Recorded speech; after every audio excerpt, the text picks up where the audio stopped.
on here with one of our coaching clients. We're going to do a quick discussion and get some ahas from Harvey Keene, who's in the Arizona market and been with us for a while and taken some of our courses. Harvey, we get a lot of questions about, you know, what's the deal about coaching? What's the deal about some of our programs, whether it's listing mastery or buyer mastery or anything we offer? And I think the reason this comes up, and I'll let you answer a few questions, is there is a lot of discussion on social media about, hey, just say this, say that, or you know, send this marketing piece out, or you know, download this script. Tell us a little bit about your business. I know that if we look at where you started, you moved from REO into the more retail residential real estate business, didn't you? That's correct. Yeah. So if you went back, I'm sorry. Yeah, if you went back a couple of years, why don't you give us a little bit of context for the last couple of years? Where were you, and then what have you transitioned into? Well, I've been in the real estate business 8 years. Before that, I was a loan officer for 3. And starting about 2007, 2008, 2007,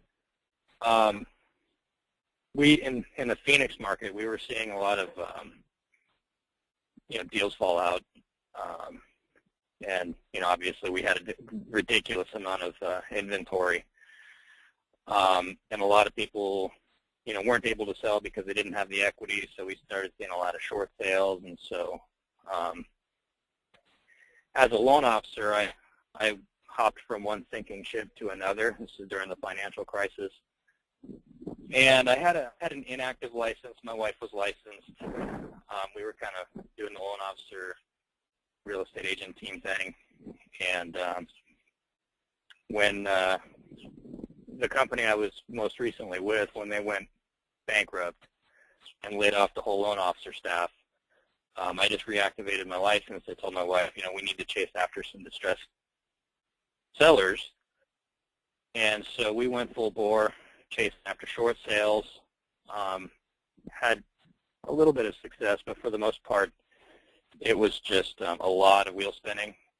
And coming from the lending background, I kind of had an idea how the REO departments and foreclosure departments worked at banks. So I started prospecting heavily to lenders to capture that business. And you know, starting in 2008, we started doing a lot of business that we didn't really have to prospect to. We would just get assignments because we were an approved vendor. And we hit our peak in about 2009, I think. We did 150 home sales, you know, with a really short staff. Basically, it was just me and my wife and 2 employees.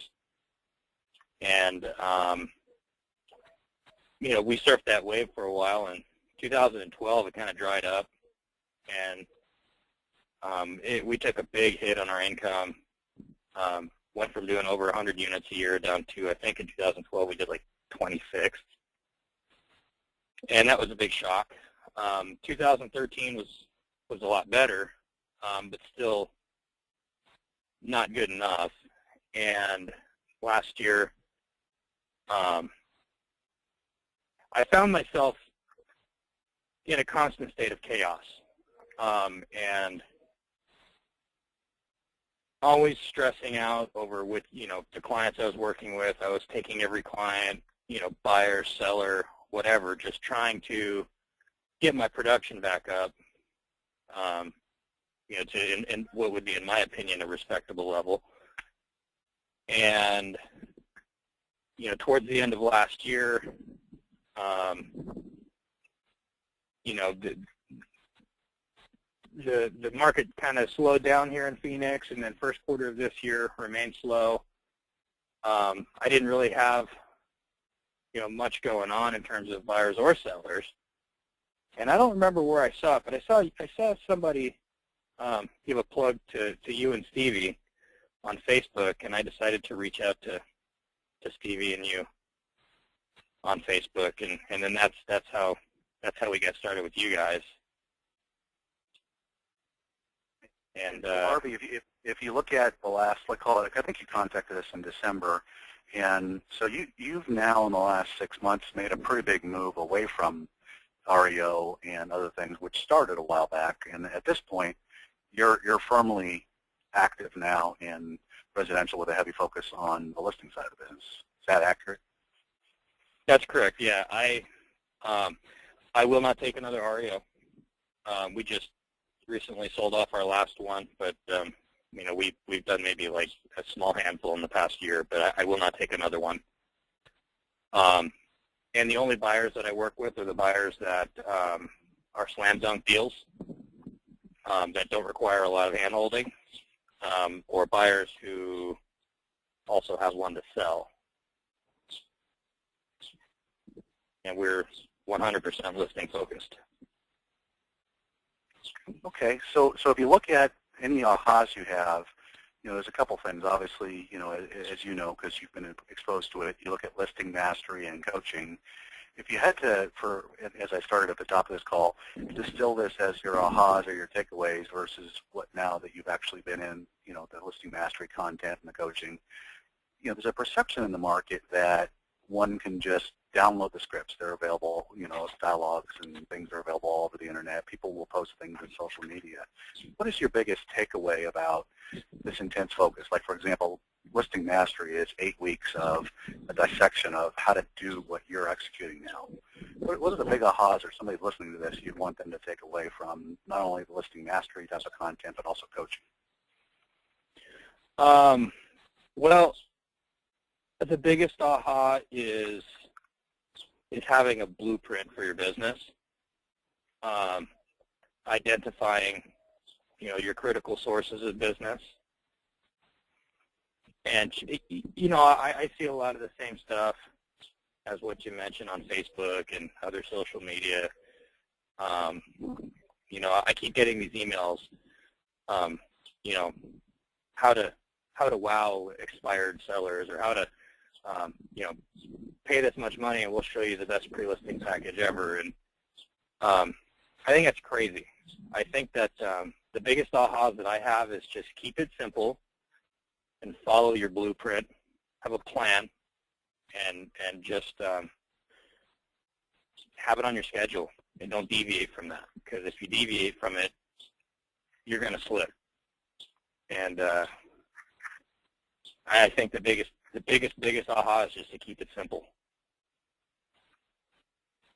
Perfect. Perfect. Now, if I was an agent and I was listening to this, and, you know, I took an opportunity, maybe they're not ready for coaching, and they had an opportunity to take, you know, listing mastery or buyer mastery, which obviously is a lower level of investment. You know, maybe they're paying money into paid search, or they're paying for marketing, like, you know, one of those programs you described. Would you suggest that as a good step for them?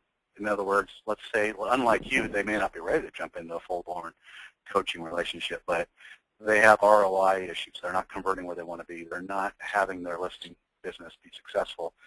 Would you recommend that as a good step? Let's take the 8-week course on the listing side or the buy side, and they want to jump in and actually get on track. Would that be a good step in your mind for somebody that's listening to this? Oh, without question. We did a lot of marketing last year. We paid for a ton of marketing. A lot of prints, postcards. We did pay-per-click. You know, you can do like pay-per-click type stuff on Facebook. We did that. And that was one of the things that actually led me to you guys. I'm thinking, I'm spending so much money on media and collateral, and I'm not getting anywhere with it. And so I kind of figured there had to be a better way. And you know, I heard about you guys on Facebook and how, I mean, for the amount of information somebody could get for the small price to pay for the, you know, the 8-week courses, the listing mastery or the buyer mastery, I think it's priceless, especially when every week after the call, you guys send out a recorded, like a YouTube of that call. So, you know, if, let's say, for example, you know, when you guys do the call, it's like 7 o'clock in the morning here. A lot of times my 3-year-old daughter's getting out of bed and whatnot, and sometimes I get a little bit distracted. And then after the call, we get her to daycare or whatever, and I can hop back on when you guys send that out And I say, oh, okay, that's what they said. And every week I pick up something great from the listing mastery. Now we're doing the advanced listing mastery, which I think that there's great value in it for the money that we spend. Well, and I appreciate that. I just want to, because I know, and the reason I wanted to ask you that question is it comes up a lot. In other words, there's a whole set of agents that did just what you said. They're spending money on paid search, not having it convert, for example, on the buy side the way they'd like it to, or they're out there thrashing around trying to get their listing business on track. And so much of what is spent doesn't have a lot of an ROI. And the listing mastery or the buyer mastery are essentially a loss leader for our business. We know that there's a large group of agents that are in transition. They want to get on track, but they're not ready for coaching yet, both from a financial or a time commitment. So that's the bridge for them to be able to actually get something of value. And as you've said, and I appreciate the kind words, so we do attempt to deliver way more than what we charge for the course on purpose, because it's our way of giving back to the industry so that we can have people be successful, because there is so much disingenuous information given out there on social media by vendors that are looking to, and they tend to be on the marketing side of the business. They want to sell people things with no hope of an ROI. And so I guess if you were to distill that comment down, would you say it's fairly accurate that after spending lots of money on different various and sundry marketing campaigns and programs, you're actually able to point to an ROI both through things like listing mastery or buyer mastery and the content you get, the program or blueprint as you used? I mean, is that an accurate statement? Oh, absolutely, without question. Well, Harvey, I appreciate it. I just wanted to get a quick conversation here. We are going to be launching these classes again in July, and so we're going to start to get the word out, because there's, like you found us on social media, there's a lot of discussion about what works, what doesn't work, and ahas. So I think that your information and assessment of this versus us as a vendor trying to basically, pound our chest and tout this as a huge thing is helpful. So I appreciate your time, and we look forward to continuing our relationship with you down the road. Perfect. Awesome. Thank you, Kevin. All right. All right.